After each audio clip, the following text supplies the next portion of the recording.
cleaning my house, keeping it real, and why I love imperfect friends.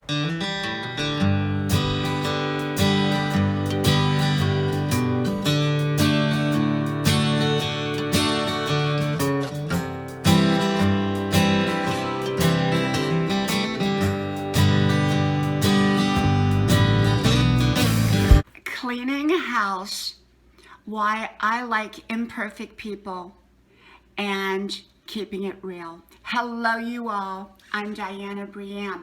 Well, I'm still in my pajamas yet, and I'm getting ready to get dressed to go for my 5-mile run. And today I decided that I'm going to organize my kitchen better. You know, I went on a video yesterday, and I was another YouTuber, and her house and everything was spotless when she did her videos. And I realized, because I have 3 young adult kids who live at home, one of which is still a teenager, and they live at home, and you know, plus I have a husband, so I have a lot going on, and I think she doesn't. She lives alone, so it's a lot easier to keep a perfect house when you live alone. And so I noticed in the background that, you know, sometimes there were coffee cups sitting around, sometimes there were even my garbage can, which is like a closed-in garbage can, sometimes it was left open, and I didn't notice it until after I did the video. So today I'm going to work on cleaning up my kitchen and shining it so that when I do my videos, it just looks pristine. And not so cluttery. If you can look, I have a lot of things in my house. I love things. I don't know why I love things, but I do. And so I collect things, and I tend to put them out. Like, I love that big cake dish, the strawberry cake dish, and I do put cakes in that and cookies and things like that. And I love to leave it out. I have a lot of Polish pottery, and I've got so much that I don't have any places really to put it, so I put it out.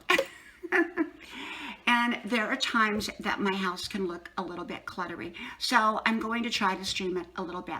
But that kind of brings me to the topic of not trying to be so perfect and be relatable.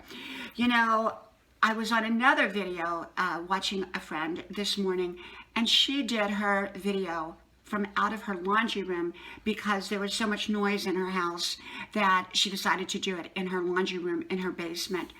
And she's got so many friends, and people relate to her. And so I think it's important, if we want to connect with other people, that at some level or some levels that we relate with people, that they see us as not so perfect, that we're just like them. And I'm just like you all, meaning that my life is not always perfect. My house is not always perfect. My makeup is not always perfect. When I move the camera around, it makes noise. And so things are not always perfect. And I think it's really, really important that people can relate to the imperfection as well as the perfections in our lives. Of course, we all do things that are right, and often some of the things we do is really perfect. But I think just about everybody has an imperfect or imperfect areas to their lives, but they hide them, they disguise them, they don't want people to see them. You know, I have 3 young adult teenage, well, 2 are in their early 20s and 1's still a teenager. And my life is chaotic, but in a good way, usually. And, you know, I deal with all the teenage drama and all the typical things that, you know, teenagers are talking about, and, you know, trying to say, hey, now get off your iPhone, get off your, you know, computer and go do other things. I deal with all those issues just like anybody else. I'm not, you know, you're not alone. I'm not alone. You know, I'm getting older, and I'm dealing with issues that come with older age. You know, I turned 62 this year, and although I'm in great health and I run every day, I work out every day, I eat healthy, and I promote all that, you know, I still, you know, deal with all the issues of getting older at some varying level. A lot of people, as they get older, they don't want to make changes, and they just want to kind of keep everything the same because, well, they feel a little insecure when they make changes. And I feel that way too. But for me, I'm always trying to bring about right change in my life, and I push through that fear.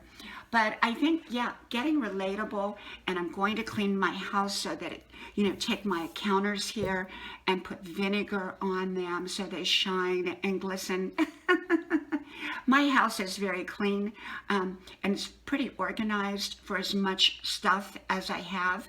And yet I wanted to, in the videos to look a little bit better, but I'm not trying to be perfect for you. You may still discover that the garbage can is open when I do a video. And sometimes you'll see my kids walk across the camera, my husband, the phone rings, I forget to turn it off, things like that. And so, I love imperfect people. I don't look for friendships that are perfect. I don't look for people that are perfect. I kind of like people that have their own story, and that, many of my friends that I have been broken at some level in their life. Something happened, they've been through things, they may have problems now. They don't have perfect personalities, but they have wonderful personalities. I think that people often put up this big disguise of trying to be perfect, or trying to strive for perfection. And I don't look for that in people. I used to say a lot of my friends came from the land of broken toys, and so did I, because I think that some of the most beautiful people in the world have been broken at some point in their life in some which way. And I love all kinds of people, but I also love people especially like that because they tend to have a depth that other people don't have. And sometimes, if I had a flat tire somewhere, and I hope I never do, but if I did, which one of my friends would come and help me? Often it's not the perfect people that will come help you. It's the imperfect ones, the ones who are flawed, the ones who sometimes get on your nerves, the ones who sometimes don't do things exactly the way you want. Those tend to be the people that jump in to help. So you know what? I'm not looking for perfect friendships, perfect people. I'm not trying to have a perfect house. I'm trying to keep it real. Okay. Well, anyhow, I'm going to get off of here so that I can go do my 5-mile run and then come back and clean my house. And my son is actually going to help me because he hasn't started back to college yet. But I want to show you what a beautiful day it is. So if my camera jiggles and makes noise, you understand it. But it's a gorgeous, gorgeous day out there. And this is my back screened-in porch. And I usually leave this part of the house when I go out of the house. So it is just beautiful, a beautiful day for my run. I love, love, love my 5-mile run in the morning. And so, yeah, you see that my house is not perfect, and I'm not trying to have a perfect house, or even do a perfect video. Well, I've got to go. So from my house to your house, please subscribe to my YouTube channel. Keep it real, keep it simple. Love you all, and hope to talk to you soon. Bye-bye.